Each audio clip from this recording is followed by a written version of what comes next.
Well, I think we're live and good to go here on CMAP Livestream. Hope everybody's well. I'm Paul Archer, paularcher.com, paularcher.uk if you want to go onto YouTube and to LinkedIn and find me along the way.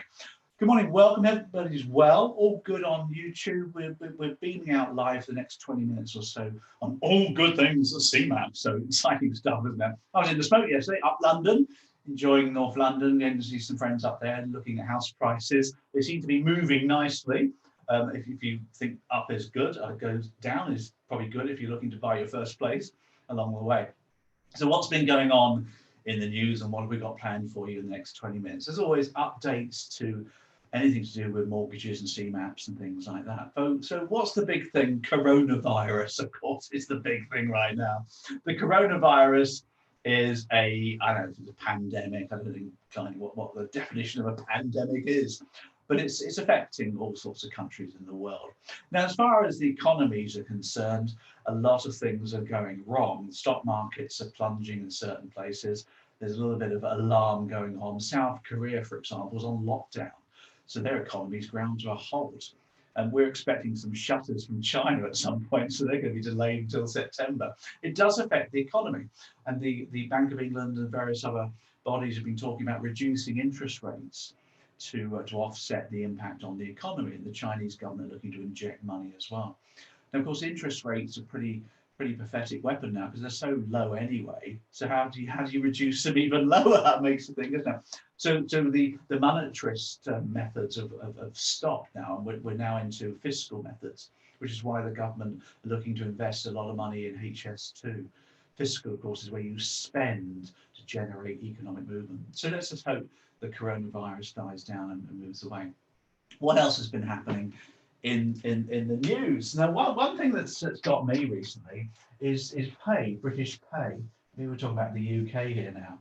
And we're talking about productivity. Now, productivity in this country is woeful. It really is. Now, the numbers prove it. So we're looking here at average pay in the last 12 years. Now, in 2019, figures were done for the average weekly pay, which is all like inflation adjusted. The average weekly pay is now £511.60, which is average. That's fine. I get that totally. And that's how much money somebody makes.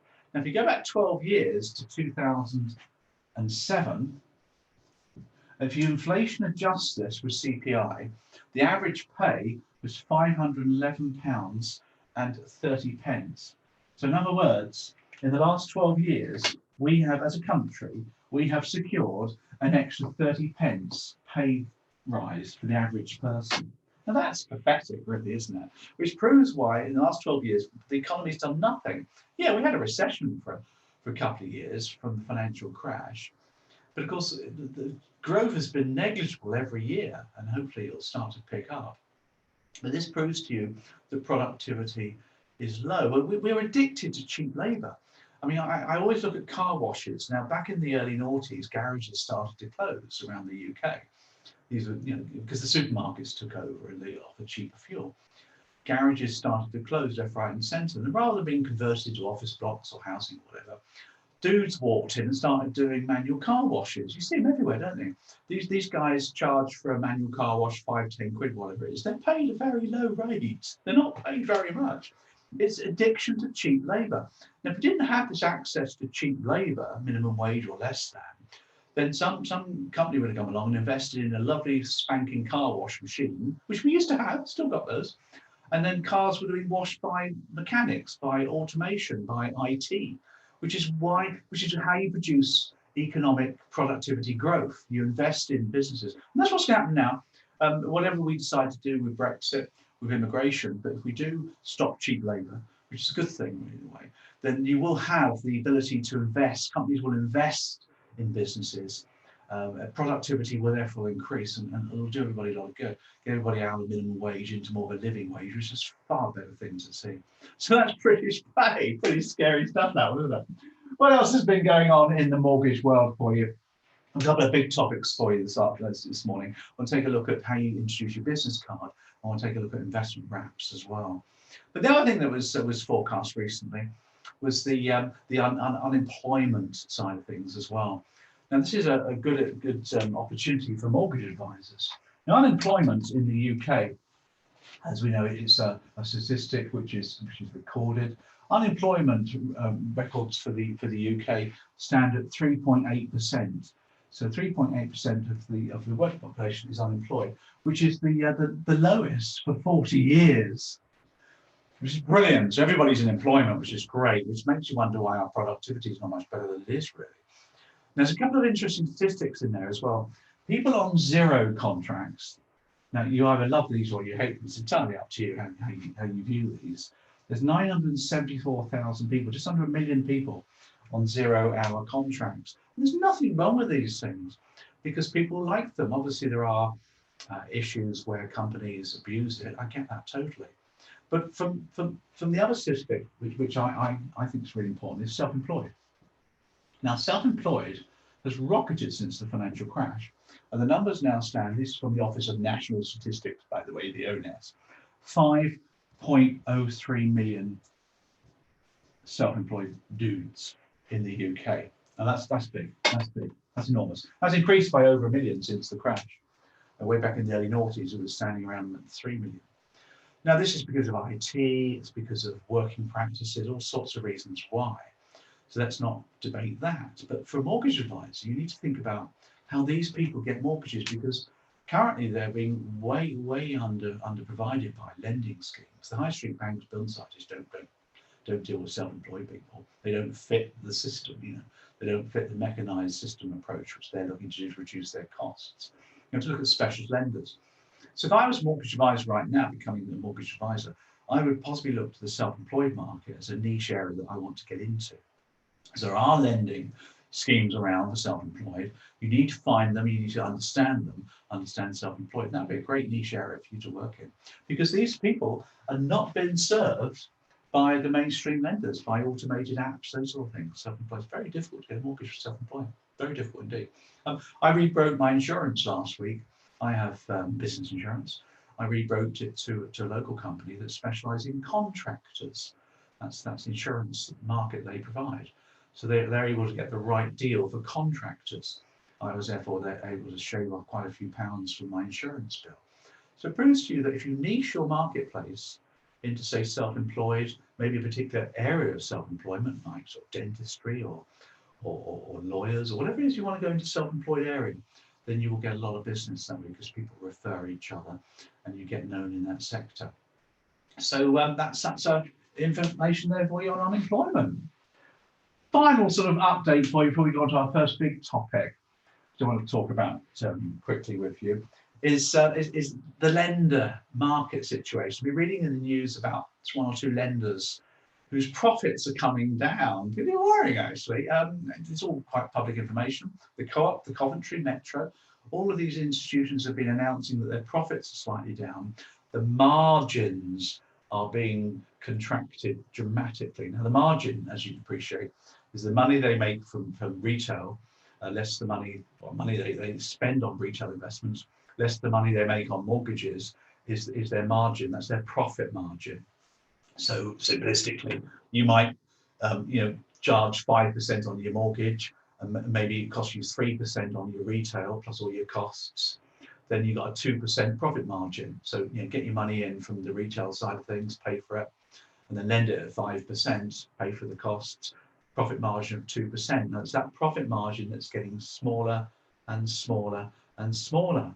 I think 1.3, 1.2%, some of them are operating on now, which is very, very fine. If you're operating on those fine profit margins, you have to do one of 2 things. You have to either sell a lot more, like a Tesco supermarket, for example, or increase your profit margins by putting up your prices. And that may all happen, but competition in the mortgage market is intense. You can't put up your prices because you don't get any business. So be prepared for some mergers and acquisitions. I can see some mainstream banks, building societies merging, acquiring each other, consolidating their market, and the specialist market's happening as well. So just keep an eye on what's going on. Won't affect brokers because you'll deal with whatever lenders are there, aren't you? Which is great. But if you're employed by one of these things, you might want to look at what's going on in your marketplace. Just a little update there for you.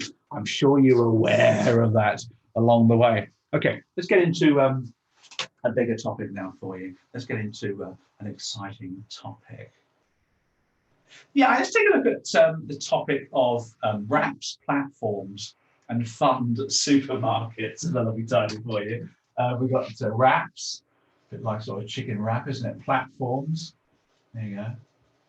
And supermarkets. Now you might wonder, what on earth am I talking about? Now we're talking here, of course, about the world of investments. I don't know if that's come up on your screen there for you on the title. We're talking here about investments, really, is where we're going from.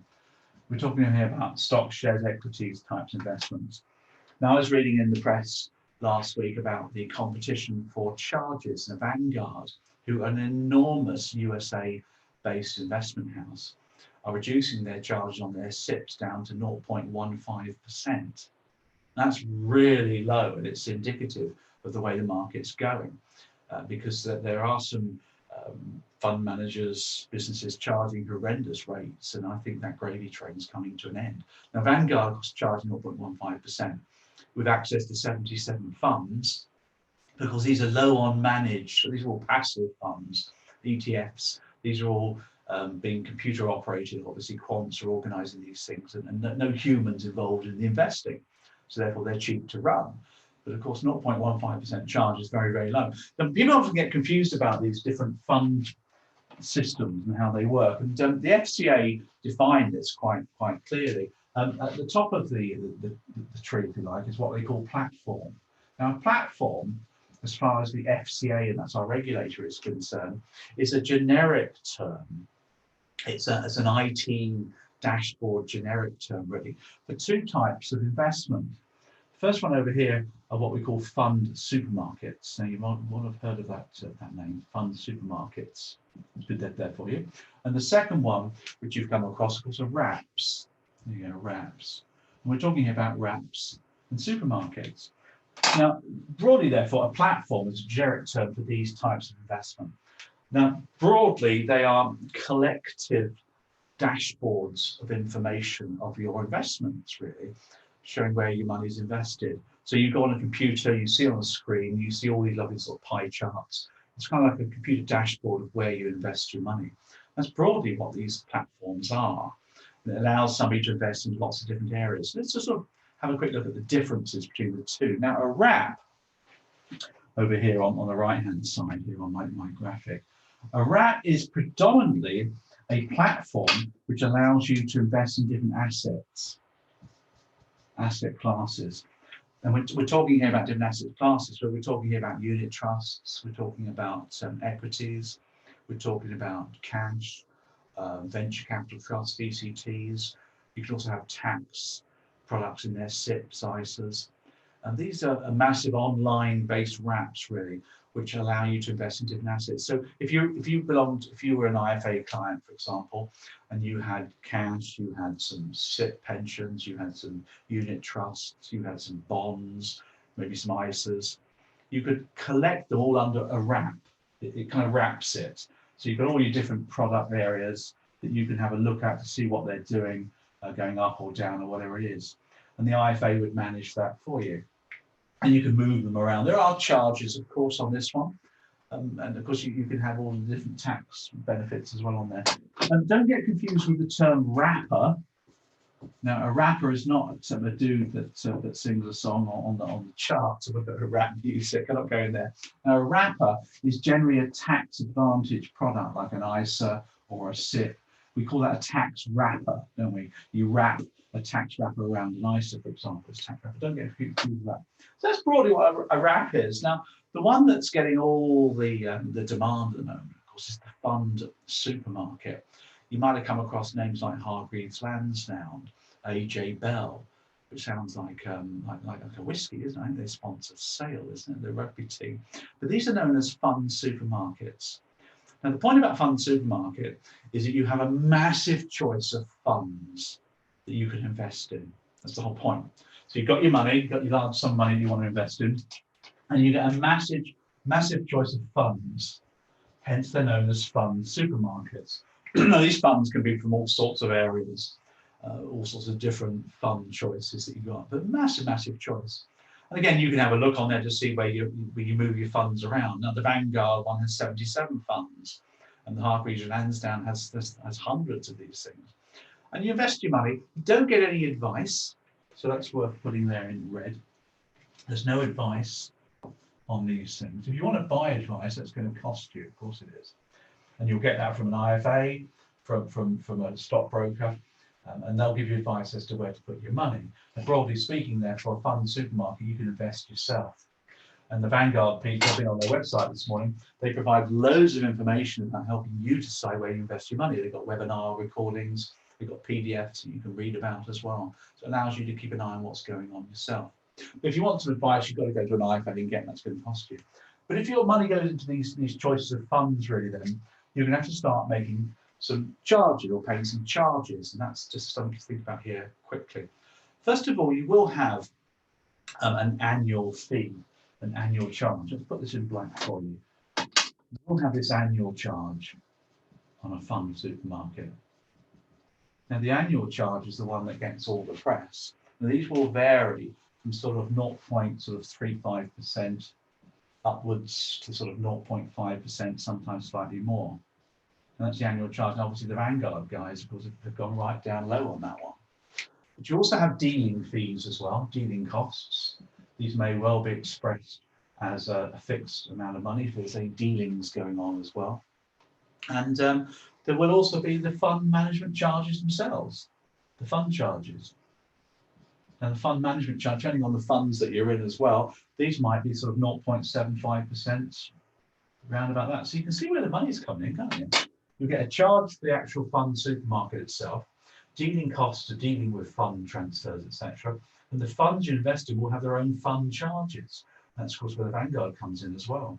So, you know, there's a lot of money going on. You can see where the profits are coming in, can't you? Whether that's the right thing or not, you can see where the profits are all coming in. So that's just a sort of brief overview for you on platforms and wraps. If you hear the phrase in your CMAP, you are talking really about fund supermarkets predominantly, dominating the marketplace. Platform is a generic term for all these types of collective dashboards of information. That's all they are. So people can see at a glance how much money they've got, what type of different funds they've got. Wraps are more into different assets. So you've got cash, equities and things, more of an asset one. Whereas the fund supermarket is the way the market's going, really. That's the IT setup, the apps really based around that concept. Hope that's been useful. There you go. Hope that's been a little bit of an update for you on funds and how they all work. Okay, I want to talk about one last subject for you, which I think you'll enjoy. You will enjoy this one because it's based around sales and advisory skills, really. And on these live streams that we do, we don't just talk about technical, because as a mortgage broker, you've got to be able to sell yourself and operate a business. So don't forget that. It's all really good getting your qualifications. You've got to be able to do a proper job, isn't it? Now, what I want to talk about now is the subject of introductions, intros. Let's put a little title up there for you. Intros and value propositions. How do you introduce yourselves to clients when you meet them the first time? And business card tends to be the sort of situation in which you'll be doing this. Now, I was talking to some guys last week in Scotland. We talk about titles, job titles. And the problem with job titles is we get printed on our business card, and that's how we introduce ourselves to clients. That's wrong. Now, a job title is purely a method of organising your pay grade. If you go to a big organisation, everyone's got titles, haven't they? And those titles relate to a pay grade, that's all. The titles mean nothing to other people outside of the business. It's just an internal hierarchy, isn't it? And pay grade situation. But what you do need to do, of course, is to introduce yourself to your clients when you meet them for the first time. And you need to hand over a business card. You need a business card because you do. You need to show who you're authorised through under the regulator. Maybe you're a member of a network, and the network's authorised with the FCA, or maybe you're authorised with the FCA direct. And what that means to the client, you've got to be able to introduce that concept. Of course, it's under the MCOMs. You need to do that. It's disclosure. But you would also want to do your elevator pitch or value proposition, we sometimes call it. And you may have come across the phrase elevator pitch. There you go. Now, the elevator pitch is, I don't know if it's right or wrong, really, but you're in a lift or an elevator, and you're going up to, say, floor 8, and it stops at floor 2, and in walks a very important person that wants to buy your service. and he or she is going to be in that lift for, say, 1 or 2 floors. So you've got like 10, 15 seconds in which to introduce yourself. And they call that the elevator pitch. And you've got to do it quickly, it's got to be succinct and value laden as well. And people use this when you do networking events. If you ever do breakfast clubs and stuff like that, and you're introducing yourself to somebody, you give them your elevator pitch. It actually comes from a guy called Otis. And I think his name was William Otis. And what happened is William Otis in the late 19th century made this invention that allowed for skyscrapers to be built. And he invented the lift or the elevator. Now, the elevator, of course, was already being used for many, many years. But they had this fundamental flaw that if the elevator cable snapped, then the elevator would fall to the floor and kill everybody, which is not a good thing, really, is it, if you want to encourage it? So buildings weren't that high because they didn't want elevators to be that tall.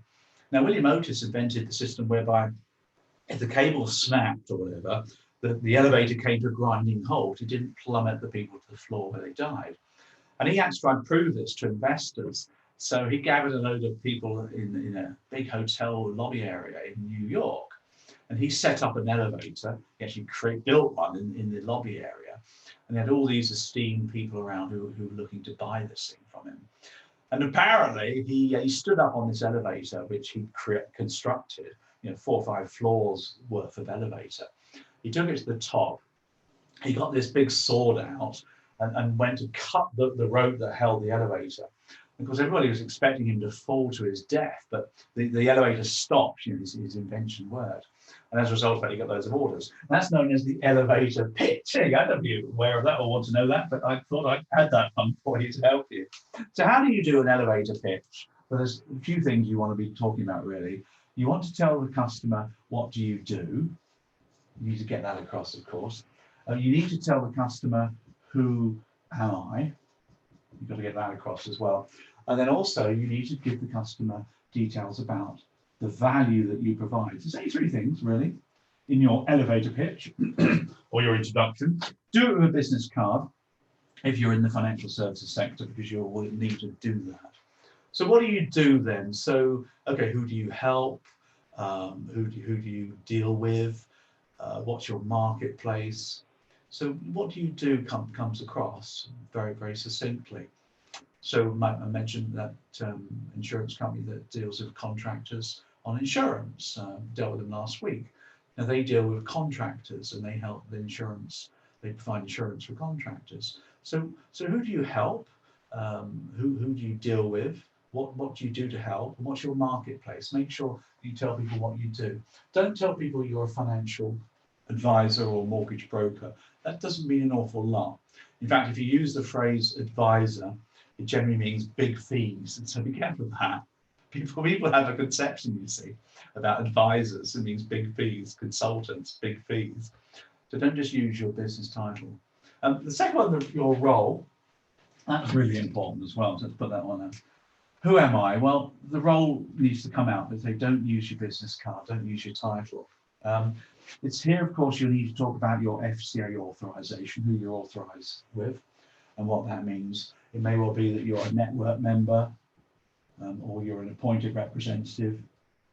So what's your role? Who am I? What do you do? What do you do? So who do you help? What do you do? The key one. Now the value is the most important one for you.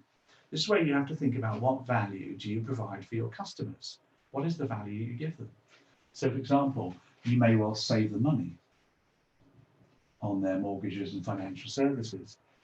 You may well make it quicker and easier to get a mortgage. You might do things quickly or more conveniently. You might give them the best deal from a crowded marketplace. But it's the value that you provide to your customer that really matters. That's what we want to get across. So it's actually what all you do. I mean, my name is Paul Archer. I'm a mortgage coach, and I work with people in the self-employed sector like yourself, who work for yourselves. I'm authorised directly through the Financial Conduct Authority. That's the watchdog that looks after mortgage advice and financial advice. So I'm fully authorised. So I'm able to do this for you legally. And what I do is I work with self-employed people, and I make sure you get the best possible deal available to you in the mortgage market. So I save you a lot of money on your mortgage affairs for your whole life. That's what I do. So that's a value proposition rather than this. My name is Paul Archer. I'm a mortgage advisor, and I'm authorised with the Financial Conduct Authority to advise on mortgages because I'm an advisor. You know, I'm an advising person. It doesn't mean an awful lot. I know people have a preconception. So, you know, I work with the self-employed and I help you to get a really good mortgage that's a really good rate from the whole of market because I'm authorised directly with the Financial Conduct Authority. That's the watchdog. So that makes it all authorised and legal. But I get you the best possible mortgage deal on the marketplace, and I look after you as much as I can. So that's different, isn't it? It's how you put it across. So that's the value proposition. The good old William Otis invented that. Next time you're in an elevator, have a look on the board. You'll see Otis elevator, Otis lift. So very famous, late 19th century. Apparently that caused the growth of skyscrapers. Because suddenly you could have a building of 100 floors because the elevators weren't going to plunge people to their death anymore. So of course New York started to sprout after that, and London's only been sprouting since they were able to conquer London clay, because New York's built on concrete virtually, and London's built on clay, so slightly different foundations. So that's another story for another day. Hope that's been useful. Bye. Okay, enough of that. Let's wrap things up now on our live stream. Hope you found this useful. As always, our boot campers get to see a HD version of this one. If you want to talk to me, my LinkedIn is paularcher.uk. Remember to subscribe down below on YouTube if you're here as well. And get over to our website, Archer Training. We'll give you all sorts of information about CMAP. We've got boot camps, we've got audios, books, revision guides, test papers, all sorts of things to help you along the way. And my job here is to help the mortgage market, really. Remember, my role is to increase home occupation by its low levels of about 60%. I want to help get back up to the 70% mark. That's my role in life. That's what I'm going to be doing for the next 15, 20 years until I retire. See you next week, everybody. Bye.